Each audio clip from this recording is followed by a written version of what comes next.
ഇന്ന് ഞാനുള്ളത് റിയാദിലെ അബ്ദുൽ അസീസ് ഫൗണ്ടേഷൻ മ്യൂസിയത്തിലാണ് കേട്ടോ. പഴയകാല രാജാവ്, ആദ്യകാല രാജാവ്, പഴയകാല അല്ല ആദ്യകാല രാജാവിൻ്റെ മ്യൂസിയത്തിലാണ് നമ്മളുള്ളത്. അദ്ദേഹത്തിൻ്റെ ആക്ടിവിറ്റീസും അദ്ദേഹത്തിൻ്റെ കാറുകളും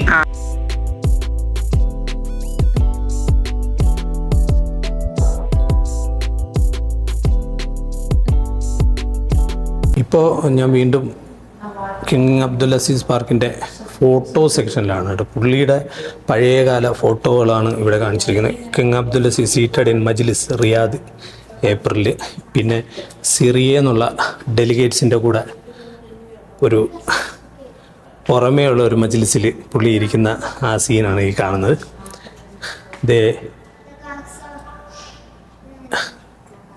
അതുപോലെ തന്നെ പുള്ളി ജിദ്ദയിൽ കാറിൽ വന്നിറങ്ങിയതിൻ്റെ ഫോട്ടോയാണ് കാണുന്നത് കേട്ടോ. അന്ന് കാറൊക്കെ വലിയ സംഭവമാണ്. അപ്പോൾ കാറിൽ ഇങ്ങനെ വന്നിറങ്ങിയതിൻ്റെ ഫോട്ടോയാണ് കാണുന്നത്. അത് ജദ്ദ മേജർ ജനറലുമായിട്ടുള്ള മീറ്റിംഗാണ്. അമീൻ റഹാനി, ഹാഫിസോ, യൂസഫ് ജദ്ദ, ഇതെല്ലാം പുള്ളി ജിദ്ദയിൽ പോയപ്പോഴുള്ള ട്രിപ്പിൻ്റെ വിശേഷങ്ങളും അവിടുത്തെ ഫോട്ടോസാണ് കേട്ടോ. Standing with his young son Mansoor and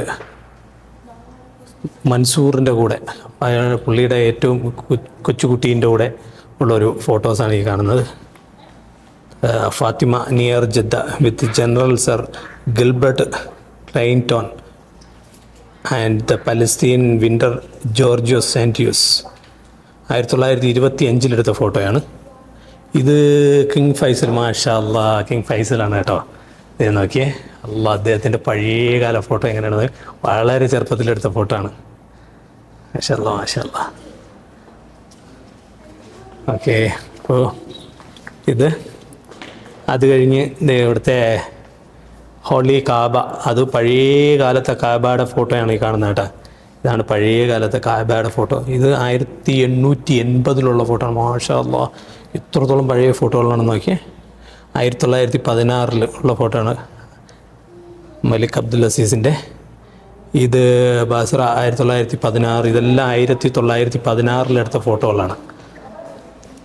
എല്ലാം 1916 ഫോട്ടോയാണ് കേട്ടോ. അന്നൊക്കെ ക്യാമറയും ഫോട്ടോസും ഒക്കെ ഉണ്ടെന്നുള്ളതാണല്ലോ. അത് പക്ഷേ ബ്ലാക്ക് ആൻഡ് വൈറ്റ്, എന്നാൽ ഇത്രയും ക്ലിയർ ആയിട്ട് ഇന്ന് സൂക്ഷിക്കുന്നല്ലോ ഈ ഫോട്ടോകളൊക്കെ. എല്ലാം 1916 ഫോട്ടോകളാണ്. Watching the aircraft fly in Basra 1916. ഇവിടെ ഇതാണ് വാച്ചിങ്. ഇതിൻ്റെ ഫോട്ടോ ഇല്ല, എയർക്രാഫ്റ്റിൻ്റെ ഫോട്ടോ ഇല്ല. First state visit abroad the greeted by sir Percy Cox, Basra 1916. ഇതെല്ലാം 1916. വേണ്ട, പുള്ളിയുടെ മൊറബ പാലസാണ് ഈ കാണുന്നത് കേട്ടോ. അന്നത്തെ റിയാദിലെ മൊറബ പാലസാണിത്. ഇത് Badlah outside the walls of Riyadh, Abdul Aziz summer palace. ഇതാണ് ഈ താഴെ കാണുന്നത്. ഇതിപ്പം എക്സ്പ്ലെയിൻ ചെയ്യാൻ നിന്ന് കഴിഞ്ഞാൽ ഇങ്ങനെ എക്സ്പ്ലെയിൻ ചെയ്ത് ഇന്നും നാളെ ഈ വീഡിയോ തീർക്കാൻ പറ്റില്ല കേട്ടോ. അപ്പം ഇതിങ്ങനെ ഒന്ന് ജസ്റ്റ് ഓടിച്ച് ഞാൻ പറഞ്ഞുതരാം. Saad ibn Abdulrahman Saud in Kuwait.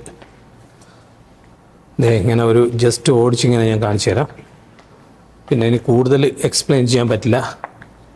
ഇമാം Abdul Rahman ibn Faisal, father of king Abdul Aziz. മാഷാ അല്ലാ, ഇദ്ദേഹമാണ് കിങ് അബ്ദുൽ അസീസിൻ്റെ ഫാദർ, അബ്ദുറഹ്മാൻ. 1910 കുവൈറ്റിൽ മലിക് അബ്ദുൽ അസീസ് പോയതിൻ്റെ ഫോട്ടോയാണ് ഈ കാണുന്നത് കേട്ടോ. ഇവിടെ പിന്നെ കുറേ ആൽബങ്ങളുണ്ട്. ആൽബങ്ങളൊന്നും നമുക്ക് മറിച്ച് നോക്കാൻ പറ്റില്ല. എന്ന് പറയുമ്പോഴത്തേക്കും ഇതെല്ലാം കണ്ണാടിക്കൂടിനകത്ത് ഇങ്ങനെ വെച്ചിരിക്കുകയാണ് കേട്ടോ. നല്ല വെയിലുണ്ട്, അത് കാരണം കാണിക്കുമ്പോഴത്തേക്കും അതിന് റിഫ്ലക്ഷൻ വരുന്നുണ്ട്. Okay, Saud rulers family 3. ഇത് കിങ് അബ്ദുൽ അസീസാണ്. കിങ് അബ്ദുൽ അസീസിൻ്റെ പ്രൈവറ്റ് മജ്ലിസാണ് കേട്ടോ. ഈ കാണുന്ന പ്രൈവറ്റ് മജ്ലിസ്. എൻ്റെ പൊന്നു, അത്രയും എന്തുമാത്രം വലിയ മജ്ലിസാണ്.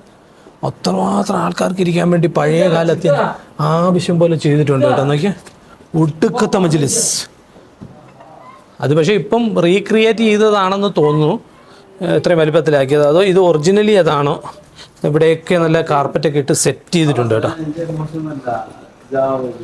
ഇവിടെ ഇത് അബ്ദുൽ അസീസിൻ്റെ റിസപ്ഷൻ. ഇതും ഹ്യൂജ് ബിഗ് കേട്ടോ. ഇത് ഒറിജിനലാണ് കേട്ടോ. നോക്കിയാൽ ഭയങ്കര വലിയ മജ്ലിസ്.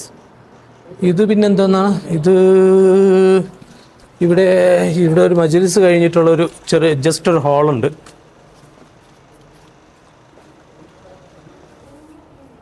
ഇത് അദ്ദേഹത്തിൻ്റെ ക്ലിനിക്കാണ് കേട്ടോ.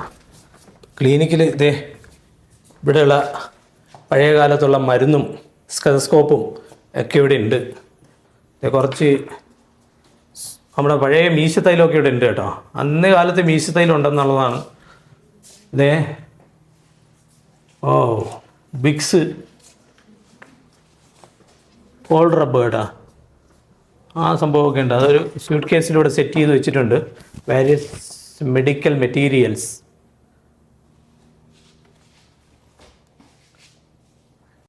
ഇതൊക്കെ പൊളിറ്റിക്കൽ സെക്ഷൻ ഓഫീസുകളാണ് കേട്ടോ. ഇത് ഇവിടെ കാണുന്നത്, ഇത് head of the political section, അതിൻ്റെ ഓഫീസാണ് ഈ കാണുന്നത്. ഇത് ഇങ്ങനെ കണ്ടല്ലോ, ഇതാണ് ഓഫീസ്. ഇപ്പോൾ ഇതിനകത്തൊന്നുമില്ല, 2 ക്യാബിനറ്റ് മാത്രമേ ഉള്ളൂ. അതുപോലെ ഇത് ദി പൊളിറ്റിക്കൽ സെക്ഷനാണ്. ഇവിടെയൊക്കെ 3-4 ഫോണ്, പല ടൈപ്പിലുള്ള ഫോൺ, നമ്മുടെ പഴയ കാലത്തുള്ള കറക്കുന്ന ഫോണ്, അതുപോലെ പാർക്കറിൻ്റെ ഒരു പേന, ഇങ്ക് പോട്ട്, ഓഫീസ് അക്സസറീസ് എന്നാണ് ഇവിടെ എഴുതി വെച്ചിരിക്കുന്നത്. അതേ ഇവിടെയുണ്ട് കേട്ടോ. പഴയകാല ഫോണാണ് കൂടുതലത്. പിന്നെ നമ്മുടെ സ്റ്റാപ്ലെയർ, പഴയ കാലത്തുള്ള സ്റ്റാപ്ലെയർ. ഇവിടെ അഡ്വൈസർ, പിന്നെ അംബാസഡേഴ്സുമൊക്കെ ഓഫീസാണ് കേട്ടോ. ഇത് നോക്കിയേ, ഇവിടെ അംബാസിഡർ, അഡ്വൈസർമാർ, ഇവരൊക്കെ ഇരുന്നിരുന്ന ഓഫീസാണ് ഇത് ഈ കാണുന്നത്. Adviser, ambassadors. പിന്നെ ഹെഡ് ഓഫ് ടെലഗ്രാഫ് ഓഫീസ് ഇവിടെ കേട്ടോ. ഒരു ടെലിഫോണും, കണ്ട പഴയ കാല telegram central device used in the palace. അപ്പോൾ പാലസിൽ പണ്ട് ഉപയോഗിച്ചിരുന്ന ടൈപ്പ് കണക്ഷനാണ്. നിങ്ങൾക്ക് അറിയാമല്ലോ, കോൾ വരുമ്പോഴത്തേക്ക് എടുത്ത് മാറ്റി കുത്തി കൊടുക്കുന്ന ടൈപ്പുള്ള പണ്ടത്തെ സെൻട്രൽ ഡിവൈസ് സിസ്റ്റമാണ്. ഇന്ന് ഇതൊന്നുമില്ല, ഇന്ന് ഇതൊക്കെ ഓട്ടോമാറ്റിക്കായി. അപ്പോൾ അതാണ് നിങ്ങളിപ്പോൾ കണ്ടത്, head of the Telegram office, the telegraph office. അടുത്തത് ഇവിടെ കണ്ടോ, ഇത് പഴയ പണ്ട് കുത്തി വിളിക്കണം. എന്തൊരു വലിയ മെഷീനാണ് ഇവിടെ ഇരിക്കുന്നത്. Transmitting and receiving device used in the palace. ഇത്രയും വലിയ മെഷീൻ, എൻ്റെ പൊന്നു സംഭവം. അതിനകത്ത് എന്തെങ്കിലും ചെറിയൊരു റേഡിയോ ട്രാൻസ്മിറ്റർ ആണുള്ളത്. പക്ഷേ ഇത് മെഷീൻ അന്ന് ഭയങ്കര വലുതായി. എന്താണെന്നുണ്ടെങ്കിൽ ഇതൊക്കെ ചിപ്പുകളായി മാറി. നോക്കിയാൽ emulating electric conductor used in a communication. ഇത് ഈ ലൈറ്റിൽ കൂടി ഓൾഡ് റേഡിയോ, ഇത് പഴയ റേഡിയോ ആണ് കേട്ടോ. സംഭവം ഇതെല്ലാം കാണേണ്ടതന്നെ. ഇതൊന്നും നമ്മൾ കണ്ടിട്ടില്ല, എന്തായാലും ഇപ്പോൾ കാണാൻ പറ്റി. താഴോട്ടുണ്ടോ? ഇനിയിപ്പോൾ സ്റ്റെയർസിൽ പോയിട്ട് താഴോട്ട് പോകണം. ദ റോയൽ കോർട്ട് ഇതാണ് കേട്ടോ. ഇവിടെയും സംഭവം ഉള്ളതെന്ന് പറഞ്ഞാൽ ഒരു പാർക്കർ പെന്നും അതിൻ്റെ ഇങ്കുമാണ് ഇവിടെ ഉള്ളത്. Royal court.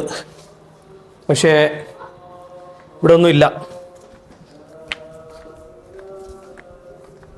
പിന്നെ പ്രിൻസുകളുടെ മജ്ലിസ്, അതിൽ കുറച്ച് സംഭവമായിട്ടാണ് കേട്ടോ മജ്ലിസ്. The commander of the palace, commander of the palace അതാണ് ഇത്. കമാൻഡർ കണ്ടല്ലോ, കുറച്ച് തോക്കുകളും കൈത്തോക്കും അങ്ങനെ കുറേ സംഭവങ്ങളും, ഒരു കുർസിയുണ്ട്, ഒരു ടേബിളും ഉണ്ട്. അപ്പോൾ നമുക്കിനി പ്രിൻസസ് മജ്ലിസ് കാണാൻ പോവാം. ഇവിടെയാണ് പ്രിൻസസ് മജ്ലിസ്. അതിനകത്തേക്ക് പ്രവേശനമില്ല. ഇത് കുറച്ച് സെറ്റപ്പായിട്ടുള്ള മജ്ലിസാണ്. ഇവിടെ കുറേ നല്ല കളർ പാത്രങ്ങളും കൂജകളും ചായ കൊടുക്കുന്ന കോപ്പകളും അതും ഇതൊക്കെ ഇവിടെ വെച്ചിട്ടുണ്ട്. മജ്ലിസ് നല്ല അടിപൊളിയായിട്ടുണ്ട് കേട്ടോ. ഇത് ഒറിജിനൽ മജ്ലിസാണ് കേട്ടോ, ഇത് ക്രിയേറ്റ് ചെയ്തതല്ല. പഴയ കാലത്ത് നിങ്ങൾ കണ്ടല്ലോ, കണ്ടോ ഇതിൻ്റെ റൂഫൊക്കെ നോക്കിയാൽ തടി കൊണ്ടുണ്ടാക്കിയ റൂഫുകളാണ്. അതിൻ്റെ മേളിൽ ഇങ്ങനെ ഈന്തപ്പനയുടെ ഓല ഇട്ടിട്ട് അതിൽ കോൺക്രീറ്റ് ചെയ്തിരിക്കുകയാണെന്നതാണ്. അത് എത്രത്തോളം സ്ട്രോങ് ആണ് നോക്കിക്കോളാം. അത് അന്ന് ചൂടും ഉണ്ടാവില്ല, അന്നൊന്നും എ സി ഒന്നും ഉണ്ടായിരുന്നല്ലോ, പിന്നെയൊക്കെയല്ലേ എ സി വന്നത്. എല്ലാം തടിയിലാണ് ഇതെല്ലാം ചെയ്തിരിക്കുന്നത്, നല്ല നല്ല സ്ട്രോങ് തടികളാണ്. ഇതാണ് ഇതിൻ്റെ റൂഫ്. ഇത് പ്രിൻസസ് മജ്ലിസ്.